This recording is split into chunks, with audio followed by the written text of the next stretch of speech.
What's going on, everybody? Welcome back to another video.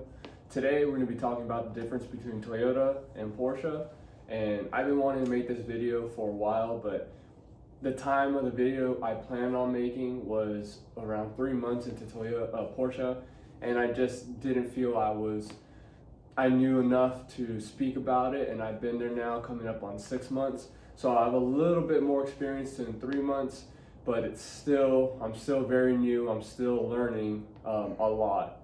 So what I'm going to be saying is going to be based off my experience between Toyota and Porsche, and what I've noticed has been different and what I've noticed has been more of a struggle for me. So I've written down a couple things of pros and cons between Toyota and Porsche, and then we'll get into the section of my struggles between Toyota and Porsche and what I found has been the hardest for me to learn. What my learning curve has been coming from Toyota to Porsche. So we'll go ahead and just get right into it. So Toyota, they're easier cars to work on. There's everything.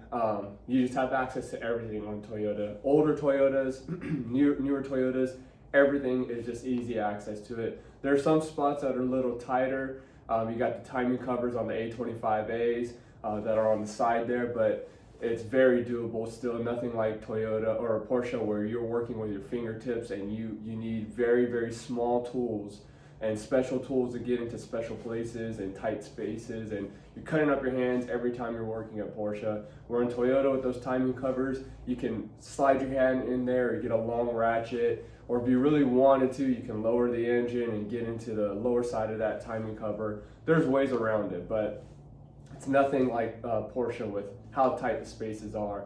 I can't speak for any other German brands, but I'm assuming Audi and Volkswagen will be the same, where the spaces are just as tight, because I do know Audi uses some Porsche stuff, or Porsche uses some Audi stuff, the engine, so I'd imagine it to be the same. But Toyota is just super easy to work on. Very open spaces, not as tight. Porsche, pretty tough to work on, especially interior. The interior is very tough to work on, in my opinion. Getting used to how the panels go in, you got to slide them in, pull them out, all kinds of different things. Where in Toyota, you just grab a good section of it and just give it a yank and it comes out. Where some door panels at Porsche, you got to pop off, slide up. Some interior trim panels, you got to pop out, slide out of a guide. There's the whole works for that. Second one is what you're looking for work-wise. If you're looking to just constantly stay busy and grind and go, Toyota is your best route to go. If you want to be more at a relaxed pace but also still be busy and kind of moving, go to Porsche.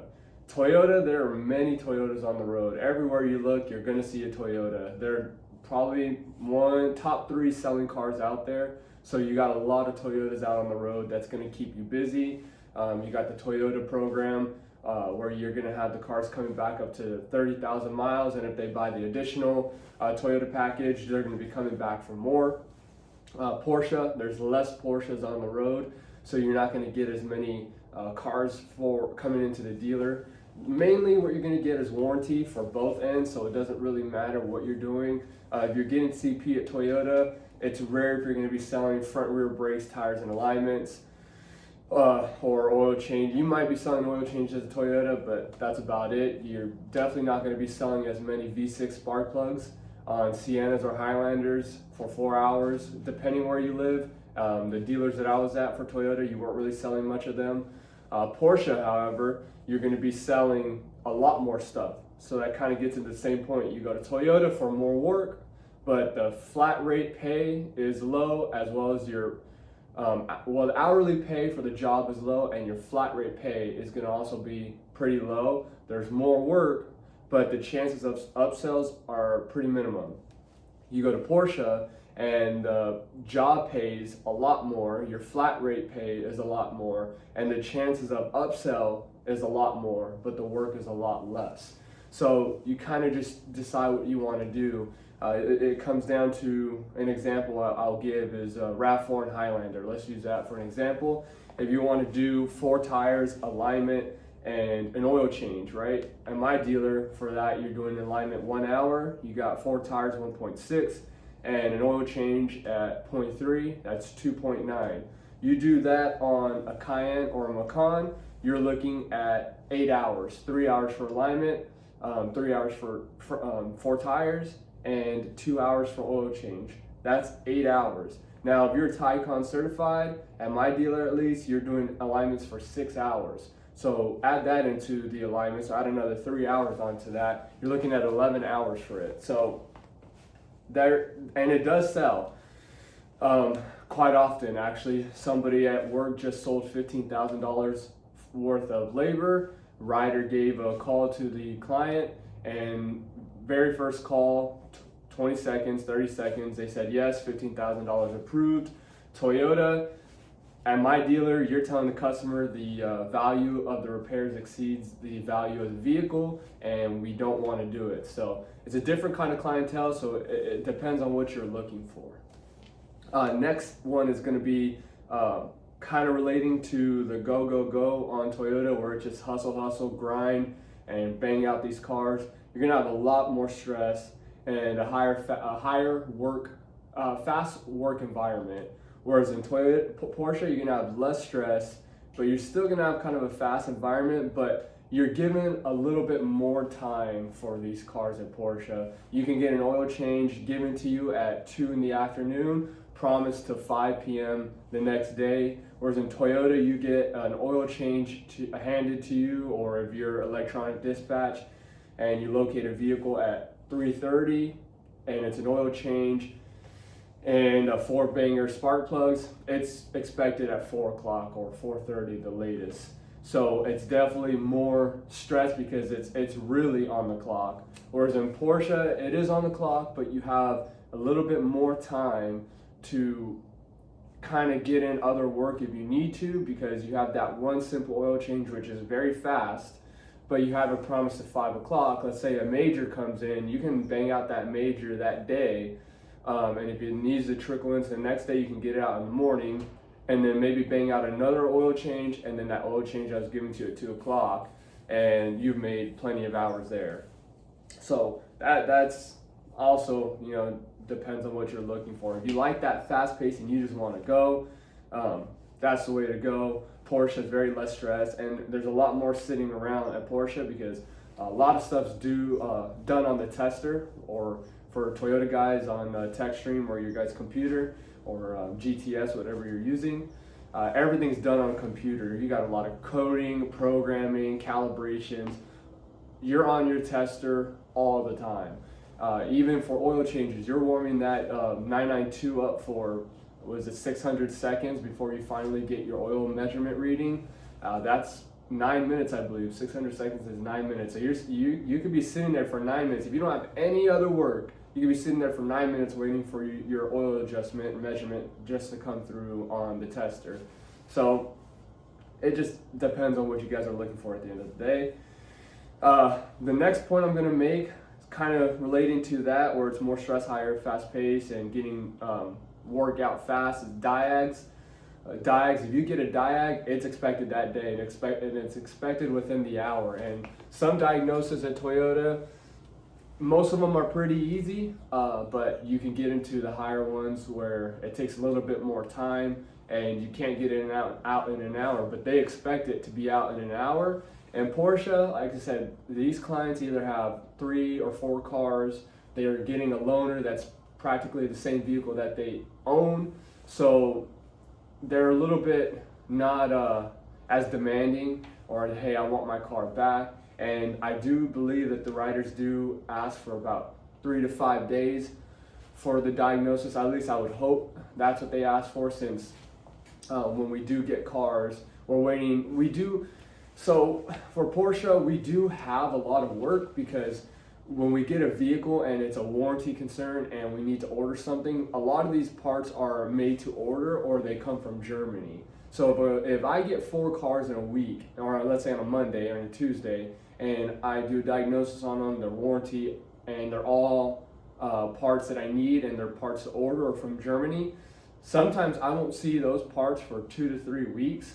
And if I get all those parts at the same time on another day that I get another 4 or 5 cars, Well, now I'm up to 9 cars. I got to get back to those cars that were here first.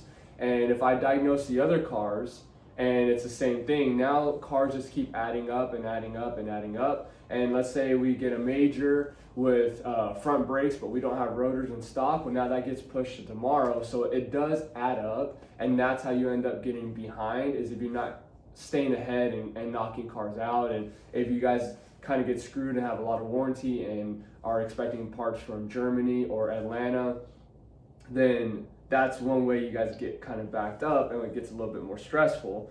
But you do get more time for diags, and it does help a little bit. Whereas in Toyota, it's like, let's go get this diag in and get it out.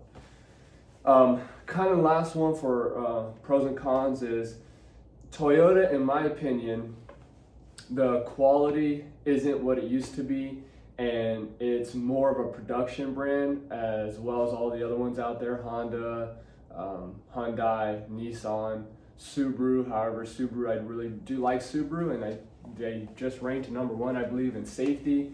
But they're still a production car. Toyota, same thing. I believe they're a production car. So this comes down to what you want to work for, who you want to work for, if you even care about the looks of the car, what they do to their vehicles, how much time and energy and engineering they put into their vehicle to make it as good of a product as they can. In my opinion, between Toyota and Porsche, you look at the cars, and obviously Porsches are so much better looking, they sound so much better, they put a lot of engineering into them. So Toyota for me is more of a production vehicle, and Porsche for me is more of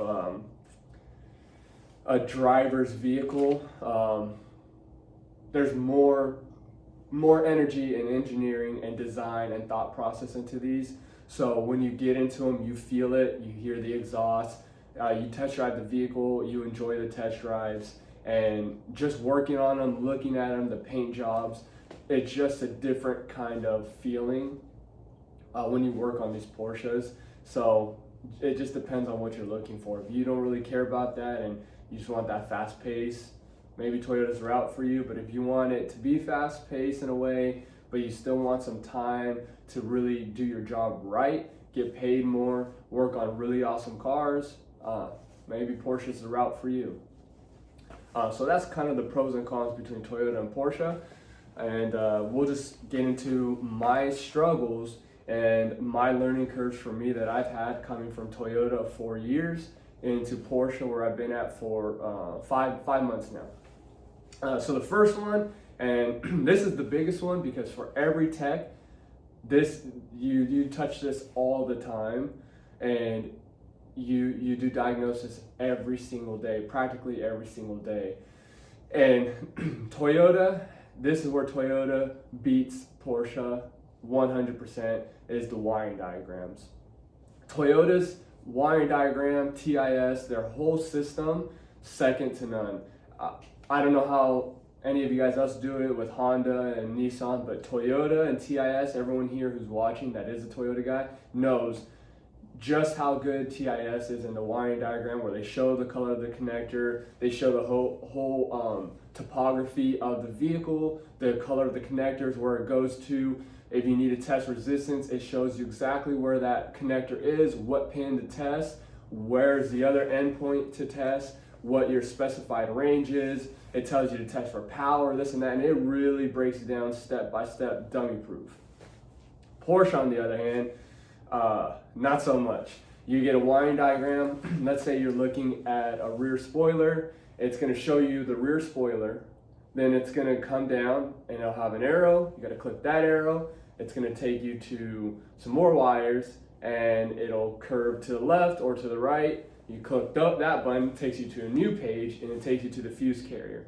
So it takes you multiple pages just to get to a fuse, whereas in Toyota, if you're looking at, let's say they had a rear spoiler, you'd be looking at a rear spoiler lines, a connecting point, junction point, coming down to the relay all in one, and you see what it is, and it just tells you power plus, ground negative, and whatever else it's got to tell you. And Porsche is like terminal 15, terminal 30, terminal 31, earth. The vocabulary between Porsche and Toyota is very different. but it doesn't give you any specified ranges for resistance, so you just got to go off what you know. And sometimes it could be wrong. Who knows? Maybe you think you're used to this specified range and say, hey, I know this specified range isn't right for Toyota. You got to throw that out the window because it may be completely different for Porsche. So the wiring diagrams for me has been the biggest learning curve, because Toyota just made it so easy to diagnose cars and get it right, get it done. Pictures, testing points, the description, everything was just so easy. And Porsche, it's not at all. It just makes your diagnosis that much harder, especially for the wiring aspect of it, which everything is going to go. This is going to my second point, which, yeah, it's nice to have it, but a lot of stuff for Porsche, my number 2 point, is vacuum. Almost everything at Porsche is vacuum. The coolant pump, which is the water pump. You got changeover valves, boost controller valves, a bunch of check valves, the oil separators, which runs vacuum, waste gates, vacuum. Everything is vacuum. And if you have rodent damage in Toyota, it's gonna throw, let's say, a Tacoma where it chews on the, oh God, what is it called? The sensors beneath the intake. It's gonna throw that code of where it's at, and you're gonna find it, and you're gonna replace the wire. Whereas in Porsche, if a rodent gets in and chews a vacuum hose, you're gonna have a boost, underboost,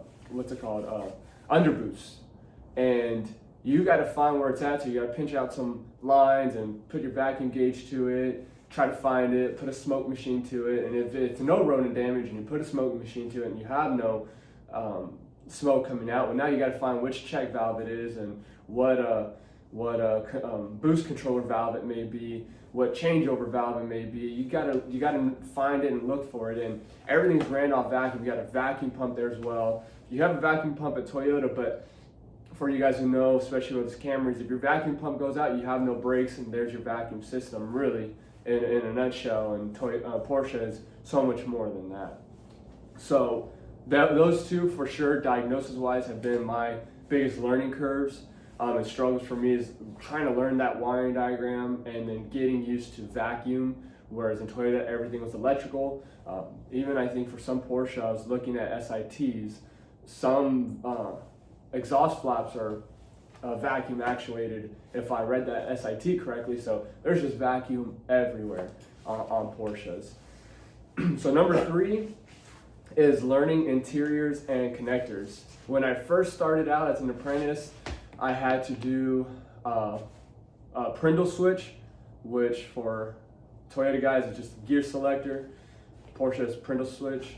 It was on a 992, and I couldn't just go and do it. And at Toyota, if I never done gear selector, I could just go in and I know what to pop off. And it may be because I know the brand, but you can see it. It's pretty obvious. Porsche, it's not, and a lot of things come out different. You got to pop things out, like I said, slide things out, push a tab, and slide it out from each other. It was just a little bit different, and it's going to take me a little time to learn it. But when I say connectors,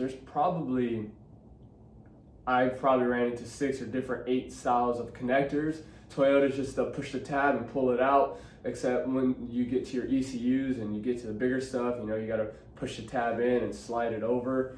That's really it. And Porsche, you got some of those where you got to push it down, slide it out. You have some connectors where I thought I was dumb, and I thought this connector was wild, and I couldn't find a tab to pull the connector out, because I didn't think you just yank on a connector to pull it out of where it goes to. And there's some connectors like that where it doesn't even have a tab, you just pull it out. And it's pretty tight in there, so you got to wiggle it out and pull it. And you just got a lot of different style of connectors for Porsche, especially for de-pinning. I've de-pinned maybe 3 or 4 connectors, and every connector style was different. And I've de-pinned a couple connectors at Toyota, and I don't really remember, but I'm pretty sure they were all the same. So that's another learning curve, is just learning how the connectors have gone. Since I've been there now for coming up on 6 months, it hasn't been that much of an issue now. Like once you kind of start doing more interior work, or especially interior, there's a lot of connectors, or engine work, there's a lot of connectors. You kind of get used to it a little bit quickly. So now that hasn't been that much of a learning curve, but for me in the beginning, it was just learning the interiors, the panels, door panels, and it's very scary your very first time. When you pop a door panel, it probably took me my 4th door panel to pop off to get used to it, maybe 5th one. When you pop a door panel off, at least I thought so. I thought I broke it. And if you go into Porsche, you're gonna think you broke it too, because the noise of it is not very friendly. They use very tight metal screws, or not screws, but tabs, and very hard plastic, and it just sounds bad. It sounds like you broke it. So that was definitely a learning curve for me. Number 4 is warranty and TSBs. Warranty and TSBs, that's not a learning curve for me because we're used to it with Toyota, but for Porsche, the warranty is so extensive. You have to make videos, you have to do certain coding for the cause, descriptions, time units, print out the paper, staple it to ROs. There's just return the parts, signs off. I don't know, there's a lot more, in my opinion, to Porsche warranty than Toyota warranty. When I did stuff for warranty, it was run half the time, finish it on your computer, take it to parts, tag it, it's done. Porsche, it's go on the test drive, record the sound. If it's behind you, you gotta drive and get back here and try to get the sound, get a good clip of it, upload it to your system. If there's a TSB, or Porsche calls them TIs, attach that TI to your job you're working, do your cause correction, runtime, go return the parts, tape it up, all kinds of stuff. There's just more steps to it that, I don't know, it isn't the same as Toyota, and that was definitely a learning curve for me, is just really trying to get that down. And something you're not used to with Toyota, it goes back to the just move, go. You're trying to get cars in and out, and I'm still kind of in that mindset. When I get a warranty car, I'm just trying to get it in, get it out, and I sometimes have to forget, or I forget that I have to do the warranty stuff, so I got to run back to parts, say, hey, I forgot to get the signature, can you sign it really quick? I got to take a picture. And if you screw yourself, or you don't remember that, and you don't have a video of something not working, for instance, me on a parking switch, and it wasn't working, well, I have to take it all back out, the job I just did, put that parking switch back on just to get a video of it not working, and put it all back together. Otherwise, you're gonna get back flagged and you're not gonna get paid for the job. So that does suck, and it's something you have to remember. And coming from Toyota or any other brand that's very fast paced, and you don't have to do that, you'll learn after your first maybe 2. I did. I was like, I had to take everything back out, and I was like, this absolutely sucks. So if you get into Porsche or any higher brand, I'm assuming it's the same, just remember that you have to take videos and you have to take pictures of the concern right then and there, so you don't have to redo the job all over again. Lastly, number 5 for the concerns or learning curves and struggles, and this will be my last one, is just overall, I think it's gonna be for everybody. Even if you come from UTI or any kind of schooling and you go into Honda, Toyota, Subaru, it's just learning the vehicle is a learning curve. For me, that's really the biggest learning curve for me, is learning the vehicle, learning the product. How does this vehicle work? What does the vacuums do? What does whatever do? Like, just learn the vehicle, learn the product.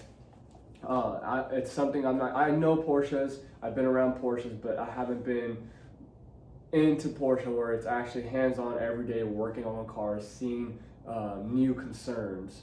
That's where it kind of gets you. You just have to learn the product. My best advice that I get from some of the guys at work is really read. Read SITs. Just try to read as much as you can. Porsches kind of secretive and doesn't really give as much information out there. And their workshop manual, which is equivalent to RM, the repair manual, isn't the best, isn't as descriptive and to the point as Toyota. But you have to try to do your best just to read it, understand the vehicle, and use all your resources just to try to figure out the product you're working on. So if you can, do your homework as much as you can to learn the product, learn Porsche, and you'll be in a really good position. That's probably one of my struggles, is I just have to really sit down and read so I can learn a little bit better. But those are my pros and cons between Toyota and Porsche, and the 5 struggles and the learning curves that I've dealt with coming from Toyota to Porsche. So I hope this video helps anybody out there who's thinking about leaving. You don't have to necessarily leave where you're at now and go to Porsche, but if you're going to Audi or Volkswagen, it might be the same, or you got a big job and you knew somebody, or you are a really good tech and you're going to Lamborghini or Ferrari. Most of the higher end brands are probably going to be the way that Porsche is that I'm dealing with. I may be wrong, but hopefully that helps you guys and kind of gives you an idea of what you're looking for, what route you want to go. Or maybe you were looking to leave Honda, Nissan, Toyota, and you're hearing this, you're like, you know what, maybe it's something I don't want to really deal with, and I like the fast pace, and I just want to stay where the work's going to be at, and maybe you're happy and comfortable with where you are. So if this video helps you at all, just give it a thumbs up so I know to kind of make more videos like this, or comment down below if your dealer is anything like mine at Porsche, or if it's a move you guys are considering about doing. But until the next video, we'll see you guys on the next video, and thanks for watching.